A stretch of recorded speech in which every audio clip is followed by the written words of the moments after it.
Pedro escreveu: toda carne é como erva, e toda a glória do homem como a flor da erva. Secou-se a erva e caiu a sua flor, mas a palavra do Senhor permanece para sempre. E esta palavra foi as boas novas pregadas a você. Este texto está citando Isaías 40, e Pedro também sabia das palavras de Jesus, de que o céu e a terra passarão, mas as minhas palavras não hão de passar. Chegamos a este assunto com a consciência de que a Bíblia é a revelação infalível da verdade, sobre quem Deus é, sobre o mundo em que vivemos, sobre nós mesmos e nosso lugar neste mundo. A Bíblia é viva e eficaz. É luz na escuridão, esperança ao desesperado. É justa e verdadeira. É inspirada por Deus e cumpre seus propósitos. É a palavra de vida eterna. É a palavra viva e permanente.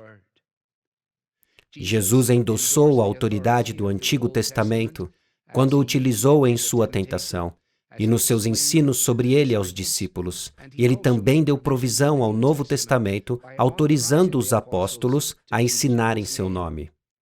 E de forma surpreendente, naquela maravilhosa revelação aos discípulos no caminho de Emaús, quando eles não o reconheciam, Jesus não diz para eles olharem mais atentamente, mas Jesus fez um estudo bíblico com eles, um exame das Escrituras, explicando o que dele se achava nelas. Você deve se lembrar da reação deles, descritas em Lucas 24. Eles disseram um para o outro: porventura não ardia em nós o nosso coração, quando pelo caminho nos falava e quando nos abria as Escrituras? Eles não disseram o quão incrível foi vê-lo pessoalmente, mas o quão maravilhoso foi como ele nos ensinava a Bíblia. Em vez de abordar este assunto como explicação,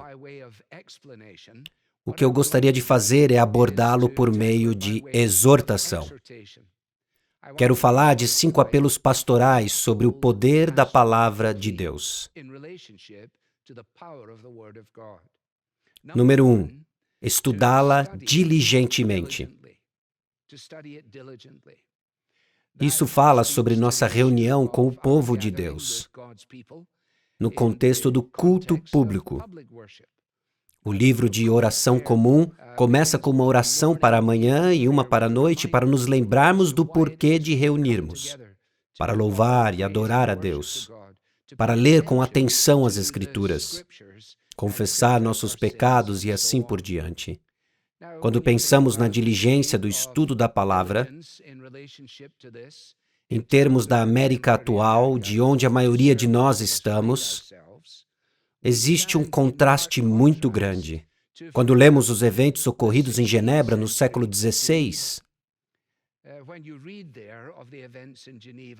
um sermão deveria ser pregado ao amanhecer de todo domingo, na Catedral de Saint-Pierre ou Saint-Gervais, e depois nos horários comuns, 9 horas e 12 horas. Há ainda uma catequese para as crianças, e às 15 há outro sermão. E na igreja em Saint-Pierre, durante a semana, sermões na segunda, na quarta e na sexta. Eles faziam o estudo diligente da palavra, tanto em grupo quanto privado. Se vamos nos tornar estudantes da Bíblia, se vamos declarar o poder das Escrituras, não é suficiente ficar folheando a Bíblia diariamente.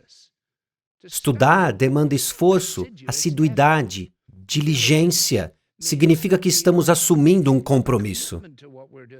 E é indispensável para o nosso progresso na fé. Cumprir a exortação de Paulo de deixar que a palavra de Cristo habite em nós ricamente significa que devemos ir a ela com humildade e submissão. Me lembro de uma oração que fazia quando criança. Faça o livro viver para mim, ó Senhor, me ilumine, reabasteça-me, refresque-me, renove-me, revigore-me. Tem uma música country que acho que chegou ao primeiro lugar das paradas. Johnny Cash ainda não fazia muito sucesso e Tanya Tucker disse em sua música: "Me segure como fazia antes." Não como se você fosse obrigado a segurar. Isso é como o Espírito Santo nos diz, para ler a Bíblia porque você quer fazer isto e não porque você é obrigado a fazer. Então estude diligentemente. Segundo, acredite nela de forma salvífica. Paulo diz a Timóteo sobre a importância de seu ensino. Ele diz no capítulo 4 para que se ele tivesse cuidado dele mesmo e da doutrina, pois a perseverança nisto salvaria tanto ele quanto os que o ouvem. O que significa dizer que o poder da palavra de Deus está salvando? Bem, talvez você se lembre da história do bispo Westcott, que estava num trem, indo para uma cerimônia usando um traje e adornos, e estava sentado perto dele. Uma jovem garota do Exército da Salvação, olhando para aquele clérigo, assumiu que precisava ouvir sobre a salvação. Então ela perguntou a ele: "Com licença, bispo, o senhor é salvo?"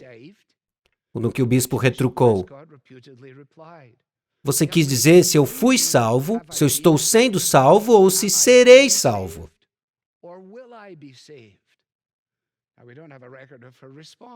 Nós não temos registro da resposta dela. Mas o que ela reconheceu? Ela estava reconhecendo que a palavra de Deus traz luz, traz a salvação por meio da fé em Cristo. E esse é o trabalho contínuo da palavra, nos salvar. Tiago, capítulo 1 diz: "Rejeitando toda imundícia e acúmulo de malícia, recebei com mansidão a palavra em vós enxertada, a qual pode salvar a vossa alma." Pedro diz a mesma coisa ao exortar seus leitores a ansiar pelo puro leite espiritual da palavra, para que por meio dela você possa crescer para a salvação.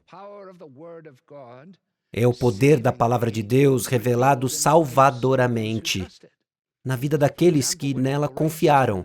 Quando Paulo escreve aos Tessalonicenses, ele é capaz de dizer a eles sobre o poder da palavra de Deus vindo para uma comunidade pagã.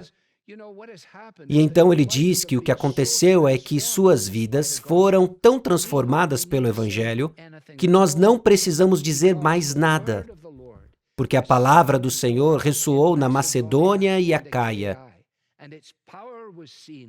E o seu poder foi visto não apenas porque estudaram diligentemente, mas em acreditar que haviam se afastado dos ídolos para servir ao Deus vivo.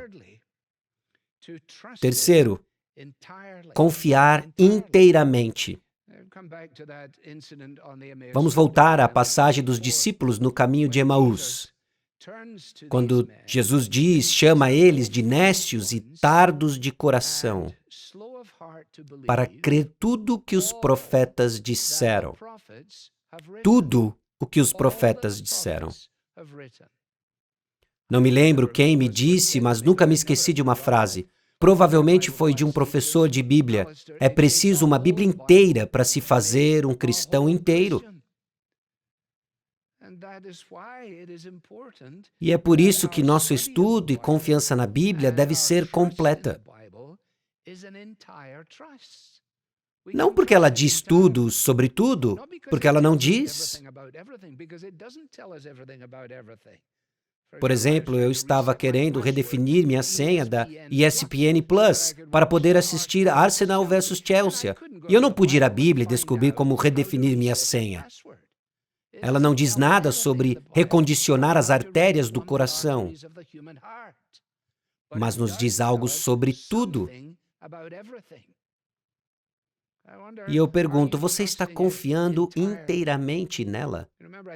Agostinho disse em uma ocasião, se apenas acreditarmos e confiarmos nas partes da Bíblia que queremos confiar e rejeitarmos o resto, não é a Bíblia que acreditamos, mas em nós mesmos. Algumas pessoas tropeçam nisso. Mesmo aqueles professam o poder da Bíblia. A ideia de que a Escritura é infalível.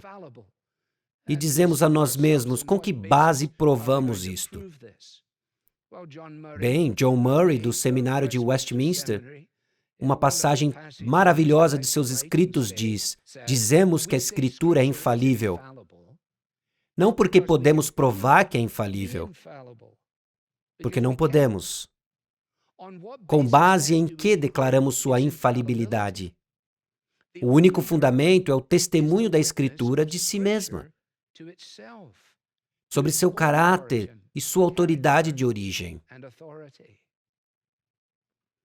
Acho que você concorda que isso faz todo sentido. É lógico dizer que se não confiamos na Bíblia neste assunto, por que confiaríamos nela em qualquer outro assunto?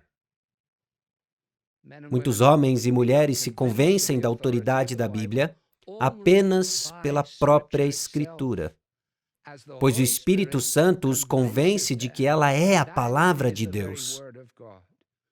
Dois companheiros muito inteligentes vão adorar na igreja. Sentam-se um do lado do outro, ouvem o mesmo sermão. Um é convertido e outro vai embora. Um está convencido de que acredita na salvação. Um continua a estudar diligentemente, enquanto o outro não. Qual é a diferença? O nível do seu intelecto? A apresentação lógica? Não, é a obra do Espírito Santo. Quarto, devemos ser encorajados a proclamá-la destemidamente. Isso não significa fazer isto bombasticamente nem arrogantemente, mas proclamá-la de uma forma que faça as pessoas entenderem que não estamos aqui para mostrar nossas próprias agendas ou para proclamar nossas próprias opiniões, mas sim que a Bíblia é um livro vivo e que ela nos entende, mesmo antes de nós a entendermos por completo. Se esse é o caso, essa eficácia não irá emergir dos bancos.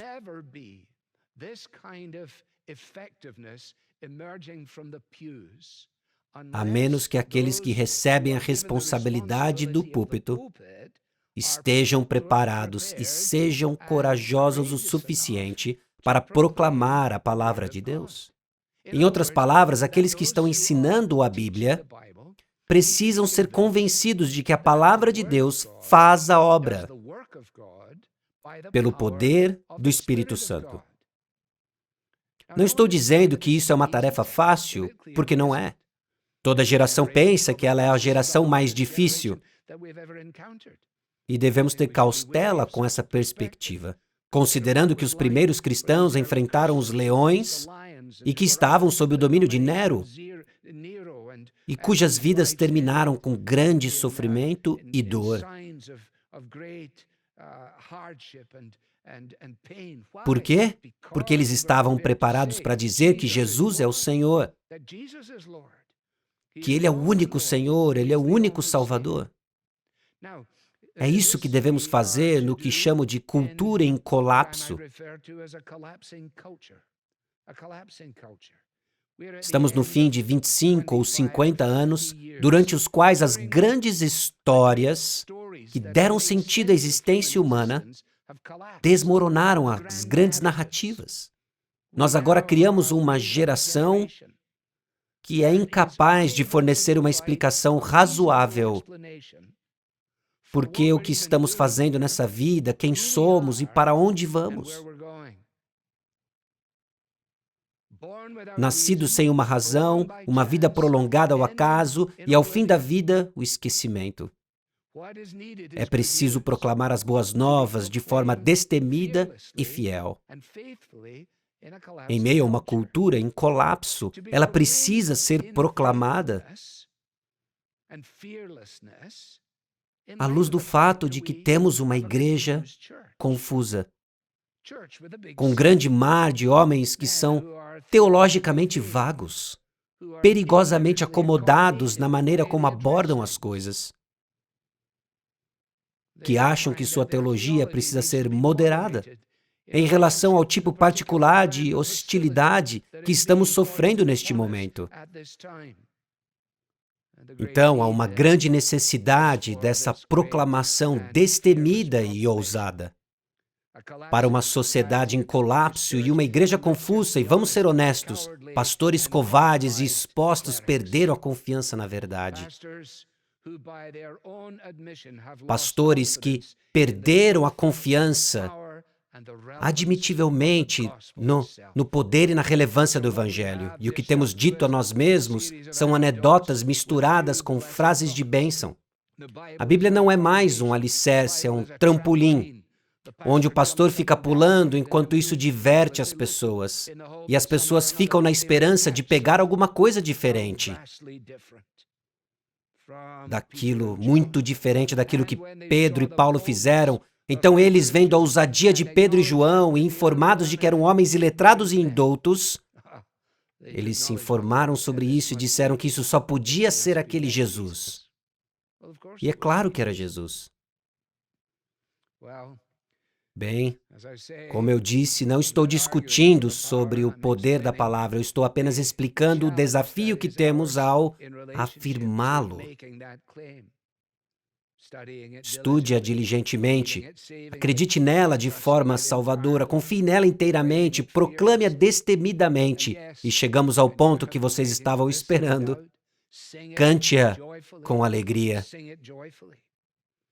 Não há dúvida de que, como a congregação canta, assim é a congregação como ela vive.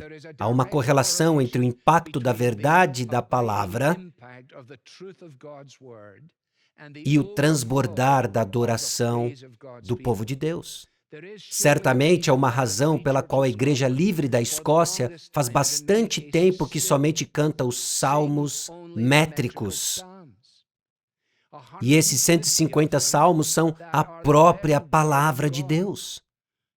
Podemos ter vários pontos de vista sobre os salmos métricos, mas entendemos perfeitamente porque eles fizeram o que fizeram, ou porque fazem o que eles fazem. Eles percebem que o povo de Deus precisa saber é a palavra de Deus.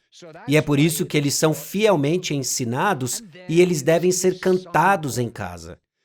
De modo que enquanto as pessoas estão cantando a palavra de Deus, ela permanece em seus corações.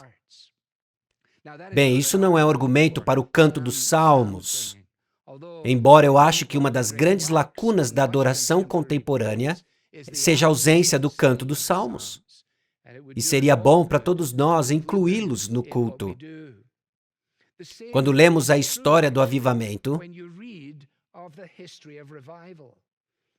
o pouco que eu sei sobre o tema em relação à Escócia, eu me lembro de uma igreja que servi como assistente nos anos 70, e na virada do século, essa igreja havia se tornado uma sombra do que havia sido. As pessoas perderam a confiança na Bíblia, o impacto pastoral era muito pequeno, e havia uma conversa de que iam transformar o prédio em um teatro. Então chamaram um jovem que morava na fronteira da Escócia. E por ser muito jovem, ele estava inseguro.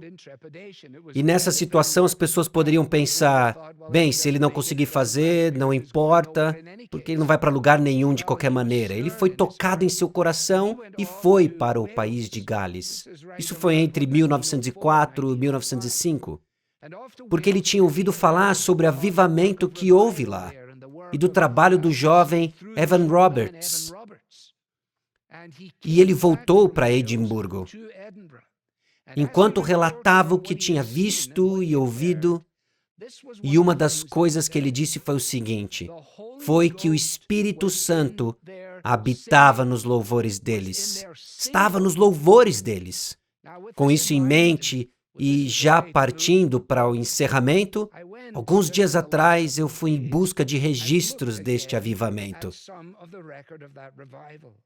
E separei algumas citações de pessoas que viveram na época. Por todos os lados, havia a solene alegria de homens e mulheres, em cujos olhos amanheceram o esplendor de um novo dia. Um gostinho de cujas glórias eles desfrutaram, e em um sentido acelerado de comunhão, e um puro e agudo prazer pela justiça e pela alegria de viver. Como vemos na história, Um avivamento não acontece sem santidade.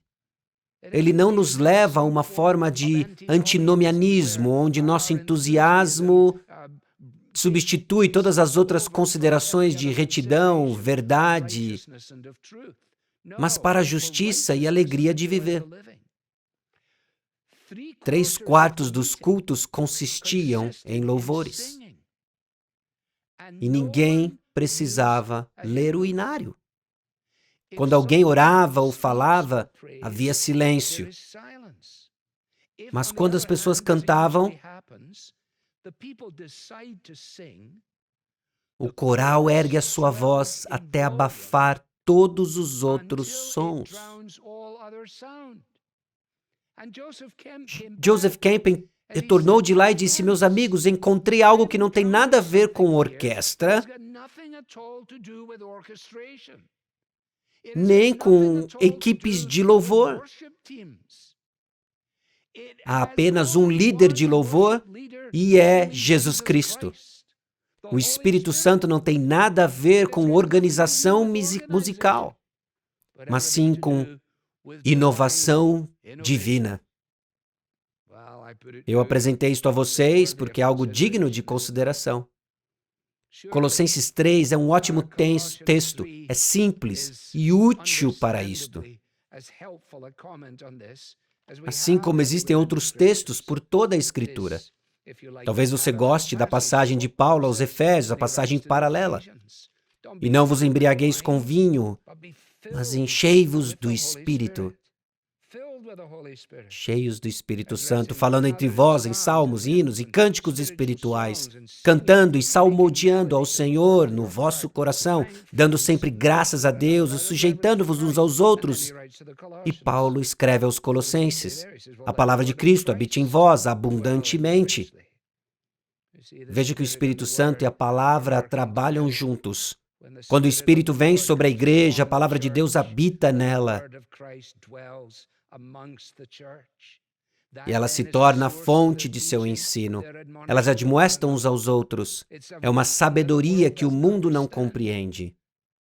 Então a igreja canta salmos, hinos e canções espirituais. E fazem isso com gratidão a Deus em seus corações. Posso dizer a você, gentilmente, que não precisamos que alguém nos explique por que devemos acreditar no poder da palavra de Deus. Precisamos crer no poder da palavra de Deus. Em 2 de junho de 1953, tinha 1 ano de idade, estava na coroação da rainha Elizabeth II. E esta fala ocorreu: graciosa rainha, nós te presenteamos com este livro. E a coisa mais valiosa que ele oferece é a sabedoria. Que essa é a lei real. Aqui está os oráculos de Deus. Portanto, eu faço este apelo pastoral a todos vocês. Estude diligentemente. Creiam nela de forma salvífica. Confie inteiramente nela. Proclame-a destemidamente. Cante-a com alegria. Pai, obrigado por nos ter dado a Tua palavra. Obrigado porque quando chegamos ao final dela e temos um vislumbre daquilo que nos espera, sabemos que uma grande multidão irá dizer: aleluia, a salvação e a glória e a honra e o poder pertencem ao nosso Deus. E então diremos uns aos outros: foi um ótimo dia. Engrandecei ao Senhor comigo e juntos exaltemos o seu nome. Pedimos em nome de Jesus. Amém.